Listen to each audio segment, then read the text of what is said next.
Okay, yesterday I searched the internet for about 2 hours to try to figure out which bolt to take out of this transmission to add fluid. I've had a bad experience in the past where I pulled the wrong bolt and there's a little ball it was holding inside the transmission fell down in and the transmission was garbage, so I make sure that I'm getting the right fill and drain hole. Alright, so 2007 Elantra, manual transmission.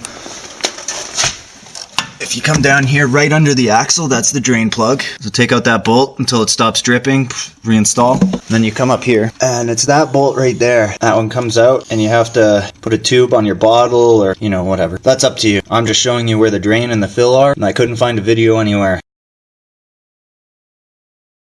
Also, I had trouble finding the fluid type, which ended up being 7585 GL4. It can't be GL5, or else you'll tear up the clutches inside the transmission. I'm not talking about the clutch, I'm talking about there's other clutches inside your transmission there. Also, make sure before you do your final reading to get the car flat on the ground, because you're not going to get a good reading. The car is not level.